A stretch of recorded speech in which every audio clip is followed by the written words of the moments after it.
All right. Sorry about that, everybody.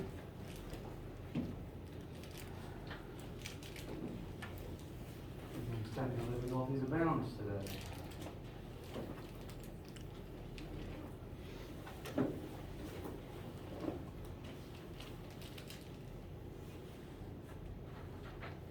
Okay. Well.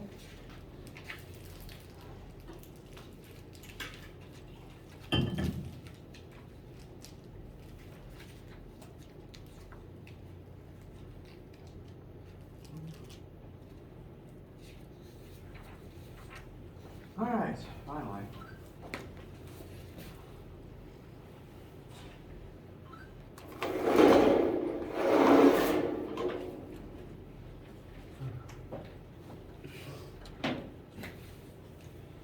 So, we're all having good days. Today, if you've had lab this week, what we're going to talk about today will probably sound familiar, and if you haven't had lab yet this week, do pay attention because lab is going to involve very much what we talk about today. So far, we have addressed three of the most important foundational variables when it comes to one-dimensional motion. One followed by d. We've got displacement, velocity, and acceleration, all of which are vectors. And we have lots of lovely formulas that show how these things relate to each other. Namely, these four to start with. We'll be learning more as we go. And today we're going to start utilizing them in some very specific circumstances. I do want to focus on gravity because it is useful in the lab if you haven't had that yet this week. But, quick review, these are our first four formulas. The first two are the definitions of velocity and acceleration. Formula 3 helps us keep track of the position of an object based on whether or not it's accelerating and how fast it was moving at the start of your experiment. Formula 4 kind of combines all three of the previous ones together in a way that doesn't involve time.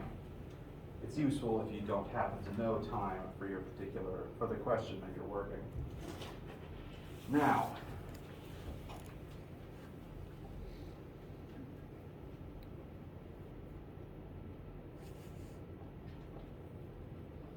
let us look briefly at a few of these concept questions so that we can utilize some of these formulas. First one doesn't have anything to do directly with gravity yet. We will begin talking about gravity momentarily. First question, you drive at 55 miles per hour for 23 minutes. How far have you traveled? This will probably be a review.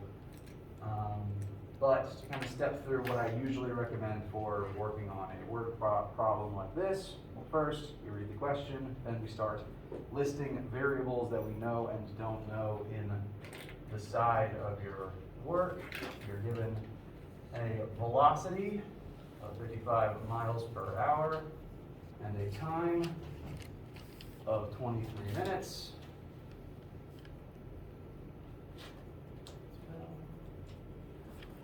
And we are asked, how far have you traveled? Specifically, we are being asked for displacement, or the distance that we have moved in this amount of time while moving at that speed.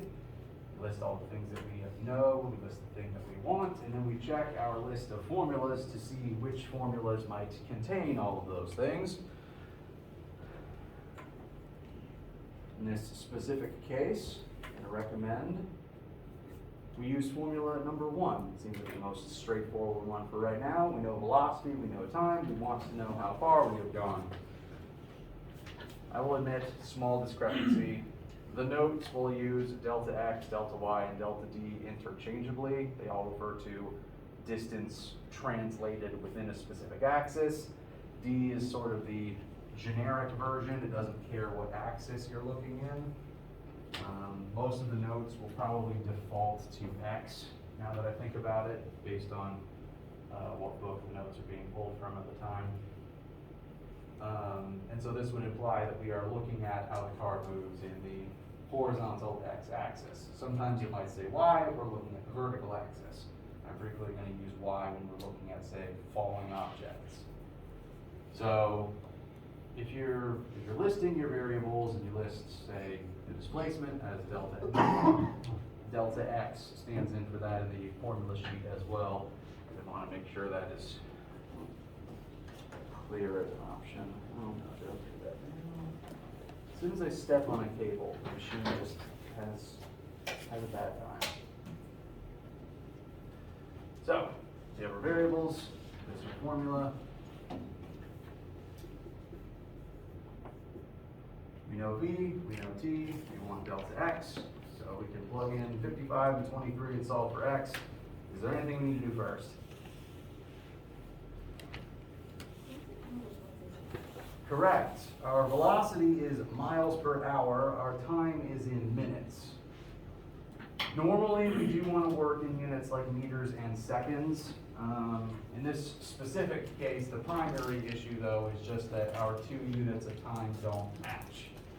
So we do need to sync them up, so to speak. For this particular case, what I'm going to recommend us do is convert minutes into hours, and then we can plug in miles per hour and hours, and we'll get our answer in miles. That'll be fine for this question. So, I'm going to recommend we take 23 minutes. We need to turn that into hours. There's 60 minutes in 1 hour. So 23 divided by 60 would be the appropriate number of hours in this particular case. That's less than half an hour, so it would be probably about 0.4 hours, I think. Does that sound right? 0.38. 0.38, thank you. So, 55 miles per hour, delta x over 0.38. And to get delta x, we would want to multiply both sides of our equation by 0.38 to cancel it on the right and move it to the left. And that should give us, please correct me if I'm wrong, I'm not as good at mental math as I should be considering my profession, about 25 or so miles. Maybe close to 20.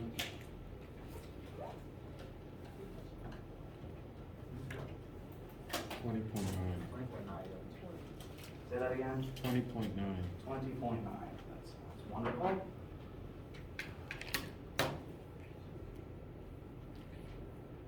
And based on what we plugged in, that answer would be in miles.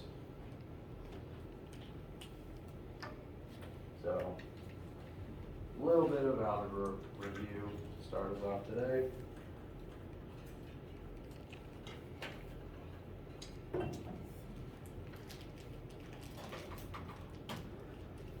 Now,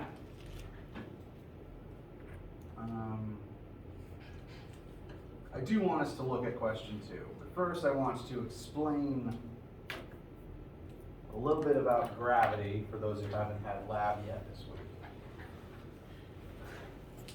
Like how we're going to constantly be referring to motion and these 3 principles all throughout this semester, the concept of gravity is going to come up again pretty nonstop because it's one of those things that affects pretty much every aspect of life on this planet. You have always been under the effect of Earth's gravity. You have witnessed it doing things your entire lives. If that is going to continue both as your life continues and also in the math in this class. So it's important to understand for the purposes of the level of math we're going to be doing what gravity is and how it's going to factor into that math. So,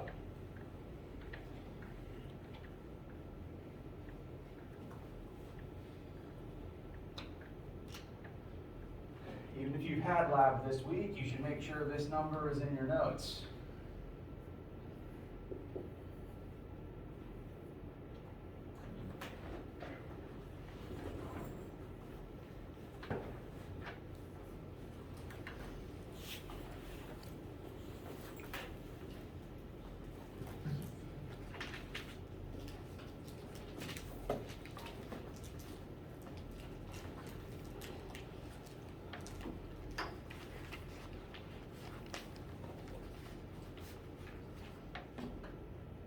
What gravity is a fascinating subject that scientists have been trying to ascertain for literally hundreds of years, probably thousands of years, because again, it's one of the first things a human really witnesses in their life. To simplify gravity to what it is, it's a force. And we will continue to talk about forces later this week.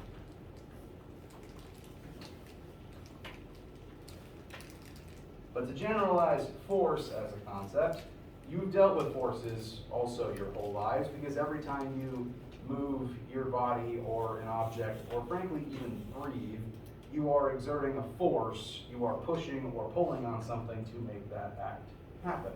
All forces, this is a formula that gets brought up from time to time, even in, I'd say, common English, force equals mass times acceleration. If you want to make something move, you have to push it or pull it. All forces act on mass and make them accelerate. Every time you have moved something, you pick something up, you exert a force. The object you are exerting that force on has mass, and as it begins moving, it is accelerating.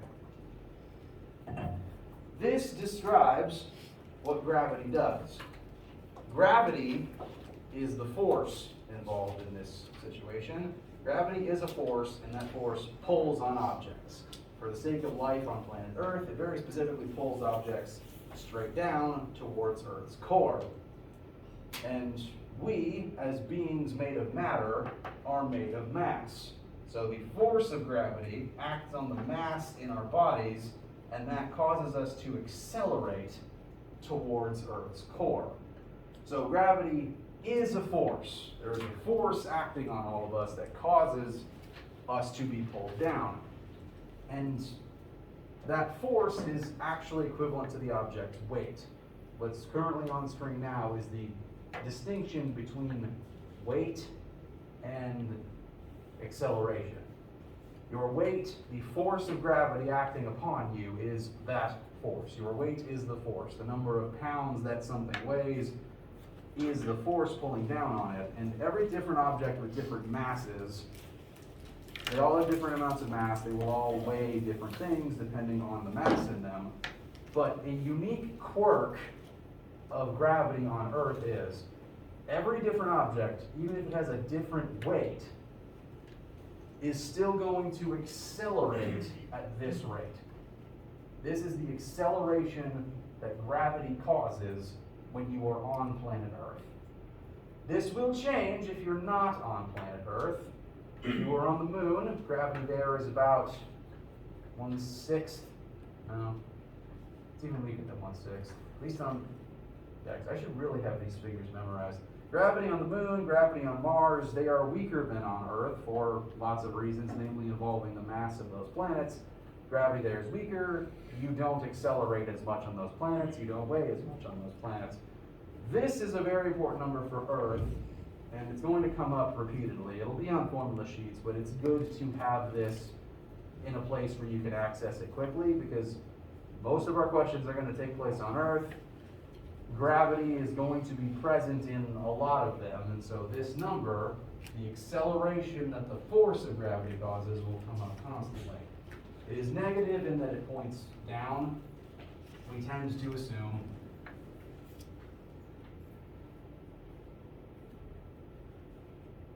down is the negative y-axis, so usually when you look up this number, it will have a negative number attached, specifically because it points downwards. So that's why the negative is there. It helps keep a frame of pardon me.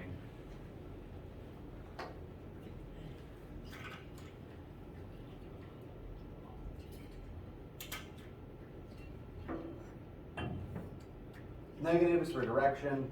Acceleration is a vector. It's very important. I've been rambling a little bit. I apologize. The main distinction I want to make is gravity is the force, and force causes acceleration. So, all objects on Earth, regardless of their mass, and ignoring air resistance, that's a caveat I'll talk more about later. All objects on Earth, regardless of mass, regardless of their weight, accelerate towards the ground at that rate on the board over there, negative 9.8 meters per second squared. Because it is an acceleration, you will constantly be moving faster and faster the longer you fall. Acceleration means your velocity is changing. So the longer you fall, the faster a speed of velocity you will accelerate up to. This is why dropping things from higher places is dangerous. The longer it's able to fall, the higher a speed it can accelerate to, and then the harder it hits the ground. This, no problem, but there is a height where I can drop this marker from and it will shatter on impact with the ground. So that is why heights are dangerous. It's because gravity causes acceleration and you will constantly speed up as something falls.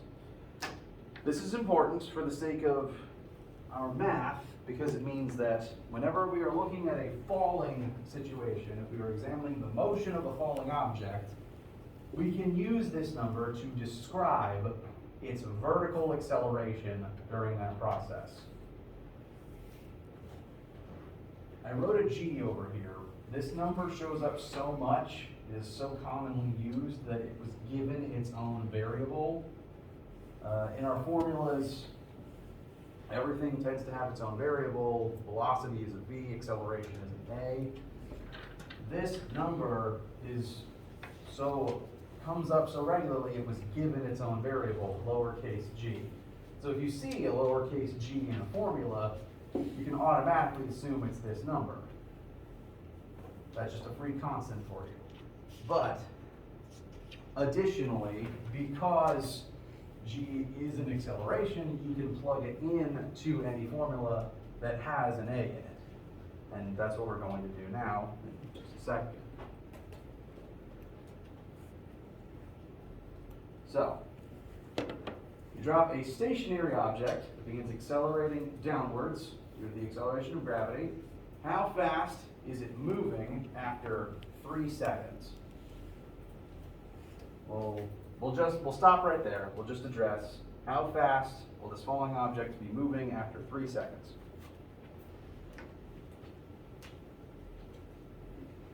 So, let's list what we know, what we don't know. We drop a stationary object. It begins accelerating.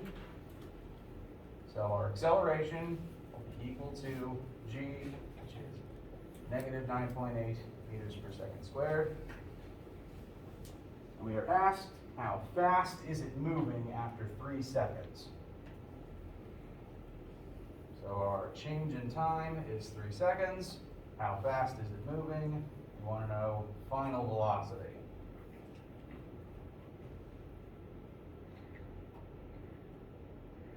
So we know A, we know T, we want to know the F.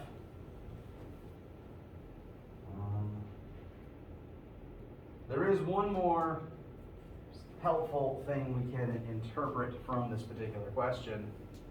We are dropping a stationary object. What will the initial velocity of a stationary object be? 0. Very good. So that is one more thing we can assume.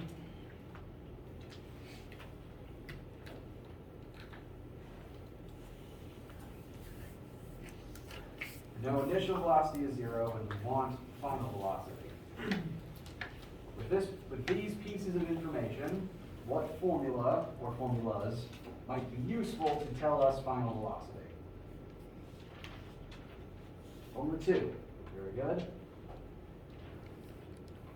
A equals delta V over delta T. We know A, we know T, we want to know final velocity, and as a reminder, delta anything represents change in that particular variable, so change in velocity, I'm going to rewrite it slightly, you don't have to erase anything. Change in velocity means final velocity minus initial velocity. It's the change from start to finish. Now in this particular case, our initial was 0, so it's not going to interfere much, but there will be cases where the distinction is a little more important. For right now, velocity final minus velocity initial, we can start to plug in our numbers. A is negative 9.8. We want VF. And we fall for 3 seconds. So we should be in the clear to find the final velocity. What should that velocity be?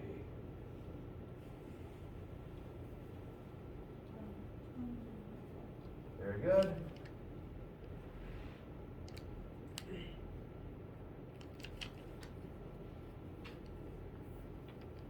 Say that number again, sorry. 29.4 meters per second. Yes. Wow, my brain shorted out. I apologize. Does anyone disagree with this calculation?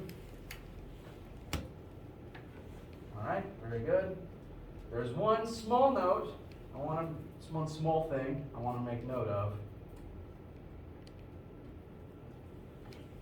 If I plug in a negative 9.8 for our acceleration, from our frame of reference, the negative simply means downwards.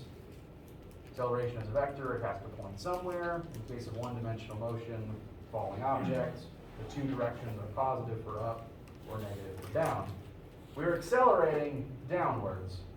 And if we perform our algebra to solve for VF, the -0 just kind of goes away. We multiply both sides by 3. 3 times negative 9.8. That negative will carry into our answer. And since these are vectors, this negative tells us that the final velocity will also point down. In the case of falling objects, does this make sense? Yes, that is not a trick question. It is falling down, it is accelerating down, its final velocity points down, and that's what the negative means. And now that we know that variable, we can put it over here with the rest of our knowns. Great job, everybody. Now that we know it, we can use it in the next part. How far will this object have traveled after 3 seconds? We want to now know the distance it will fall in that amount of time. I'm going to write that as delta y, because it is the change in location in the vertical axis. As a reminder, this can be subbed in for delta d or delta x in a formula. I apologize for the inconsistency. This is just the distance it moves in the vertical axis as it is falling down. So we have all the same things we knew from before. We're now looking for this additional principle. And at this particular point, there's actually more than one way to get the correct answer. With the things that we know and the formulas we have access to, there is, off the top of my head, at least 2 ways. There could even be more, but there's at least 2. Off the very top of your heads, with the variables that we know and looking at your formula sheet, what formulas do you think look useful in this case? Got at least one vote for formula 3. Does anyone disagree? I think I saw someone vote formula 4. 3 and, I'm rolling fingers. 3 and 4, both fantastic options. I'm going to put them up on the board quickly. Formula 3, I'm going to place in y's. Delta y in this case is velocity initial times time plus 1/2 a t squared. We want to know how far we fall, We know our initial velocity is still 0. We know time of 3 seconds. We know acceleration. This other t is the same t, so that's also a 3. We know everything we need to find our answer using this particular formula. As someone pointed out, I will also highlight formula 4 real quick.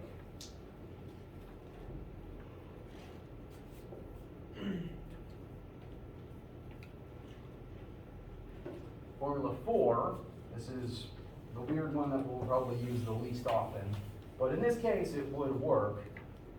Velocity final squared, we did just find that. Velocity initial squared plus 2 times acceleration times delta y. So we could also use this one to find our final answer. Our formulas are like tools, and occasionally different tools can still fix the machine. So, no wrong first instinct here. Both of these will be good options. I'd say the one formula not to use would be Formula 1.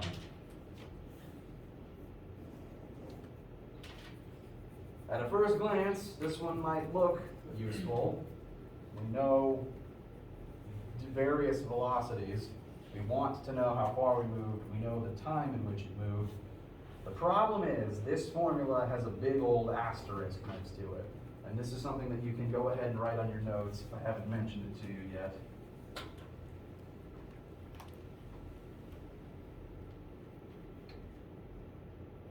This particular formula only works when the object is not accelerating. This formula only works moving at constant velocity. Note, this is not a delta v, it's just v. In this specific case, because we're accelerating, the velocity changes. So the velocity is different things at different times. So right off the bat, well, which velocity do you plug in? Turns out it's neither because it doesn't work for this situation. This formula only works when you're not accelerating, which by default, if you're falling, you're accelerating. So this first one is out of the running for that reason. But 3 or 4 will absolutely get you your answer for this one. 3 especially will be useful in lab. We have Wednesday lab today. Because it's useful, I'm going to actually use 3 real quick. We want delta y. Our initial velocity, we dropped it from rest. It's going to be 0. 0 times t is 0, so this whole chunk is just going to go away. Plus 1/2 times negative 9.8 as our acceleration times 3 seconds squared. And our final answer, memory serves, should come out to be, I believe, negative 44.1. Again, we inherit a negative from our acceleration. That means down. We fell down, we end below where we began. How does this feel?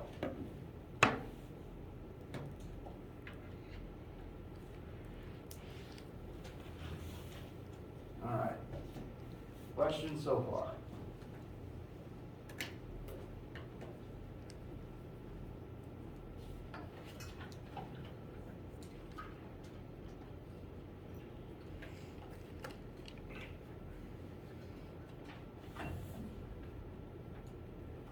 Okay.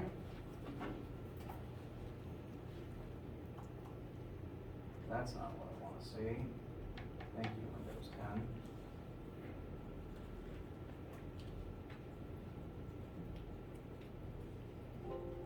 Add a little bit because my computer screen is still being fixed.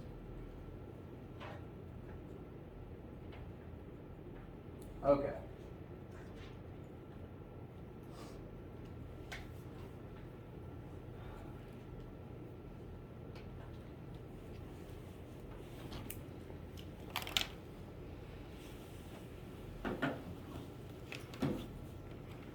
Questions about anything so far? Questions about one-dimensional motion? Okay. Now, I want to address the differences between one-dimensional motion and two-dimensional motion, primarily as it relates to falling objects for the time being. All the examples so far, all of our formulas, assume one-dimensional motion. Again, draw axis real quick. When I refer to dimensionality, one-dimensional motion could be moving forwards or backwards on the x-axis, or it could mean moving upwards or downwards on the y-axis. One-dimensional means only one of those things at a time, not both at once. But because we live in a 3D world, one object could move in more than one axis at once. And frequently, as you are going about your day, you are moving through multiple axes at once. Namely, if, say, there's a sidewalk that does this on campus. If you're walking along this sidewalk, you are moving along the X and the Y axis at the same time. And for our math, this doesn't really change much, because two-dimensional motion is really just one-dimensional motion two separate times. These two axes exist simultaneously, but they're functionally separate. They're like two different parallel universes that intersect but don't directly affect one another.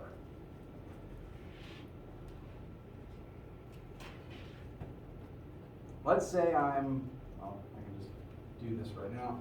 As I walk back and forth, let's assume that the length of this room, the length of the whiteboard that I'm walking along, let's say this is the x-axis, like how I usually draw it on the board. Right now, I am moving one-dimensionally, only forwards or backwards within one axis. What is my rate of movement up and down right now? None. Not a trick question. I am not moving up or down right now. I have no displacement in the y-axis. My y velocity is 0. My y acceleration is 0. This side-to-side movement has nothing to do with my vertical movement. On the other hand, I now have vertical movement, but do I have any horizontal movement? No. The two axes exist separately from one another. I can move through both at the same time, but that motion in one does not directly affect the other. The image that is currently on screen shows two different objects, a red marble and a yellow marble, that are both moving. The red marble is being dropped straight down. The yellow marble is still dropping, it is still falling, but it has been launched horizontally before it falls. The red marble is an example of one-dimensional motion. The object simply goes straight down in one axis. The yellow marble is two-dimensional motion. It is moving down, but also moving forwards at the same time. The thing to take away from this particular image here, I'm going to roll forward along on it, is that for the yellow marble, its x movement and its y movement don't affect each other. They exist separately. If you look at the motion of each marble compared to the white lines set up as kind of a ruler here, at every freeze frame second this photo was taken, they keep pace with one another. One was dropped, one was thrown, but that has nothing to do with the rate at which they're falling. That's because the yellow marble wasn't thrown downwards, it was thrown sideways. That initial sideways throw has nothing to do with its vertical motion. Moving sideways doesn't affect the rate at which you fall. And so, both objects continue to fall at the same rate, regardless of whether they were thrown sideways or just dropped from rest. Meanwhile, simultaneously,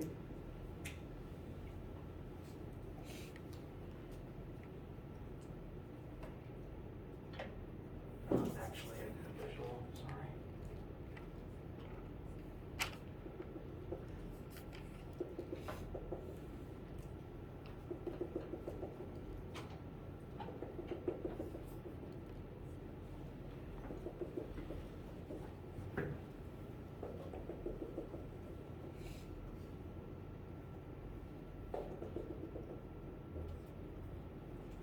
Now, I'm a human being, so I cannot draw perfectly in straight lines. I apologize for that. What I've done is I've drawn tick marks straight downward from all of the yellow marble's positions as the freeze frame photos were taken.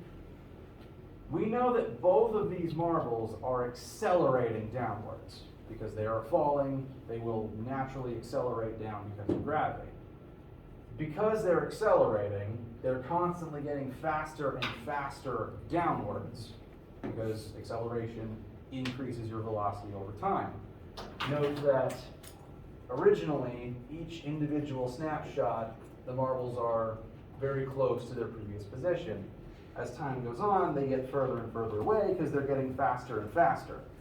Every flash of the camera, every millisecond that the camera is operating, when the marble gets further away from its previous position, that means it's speeding up, like you see in slow motion camera. And both marbles keep pace with each other vertically. They're both accelerating down at the same rate because of gravity. But interestingly, even though the yellow marble's vertical positions are getting further apart each second, it's not accelerating horizontally. My goal with drawing these tick marks is to show that every individual frame of the yellow marble's movement is approximately equidistant from the last one. Horizontally speaking, the yellow marble isn't getting any faster. It's only accelerating in the Y. Gravity is only making it go faster down.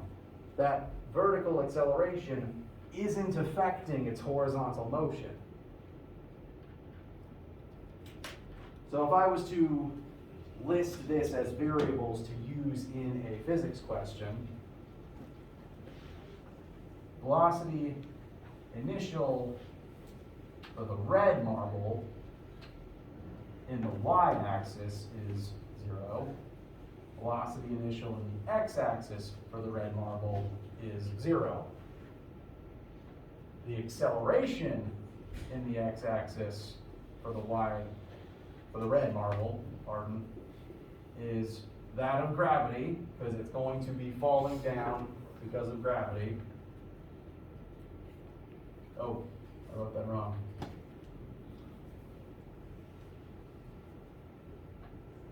No, I didn't. I apologize. I feel more scatterbrained than normal today, and that's on me. I apologize for that. We keep these oriented the same way. Y. The Y acceleration of the red marble is that of gravity. Gravity is causing the red marble to accelerate in the y-axis, but not in the x-axis. It is falling down. It is not falling sideways.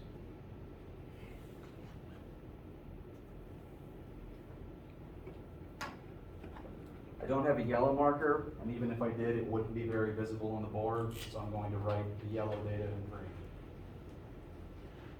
So at the same time, the data for the yellow marble, its initial y velocity is also 0, but it was flicked horizontally at the beginning. So it has a non-zero x velocity at the start. Let's just say 5.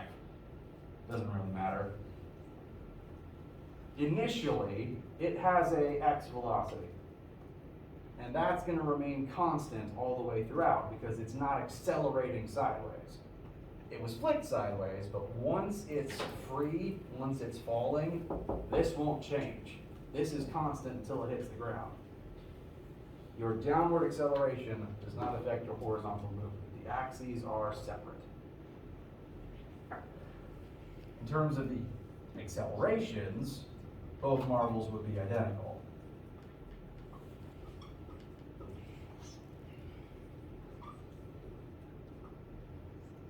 Because they are both falling down, they are not falling sideways.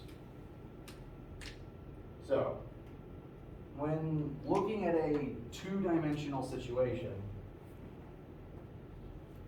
each axis exists separately, which means that you do have to list each axis separately. I've been trying to include subscripts labeling y and x.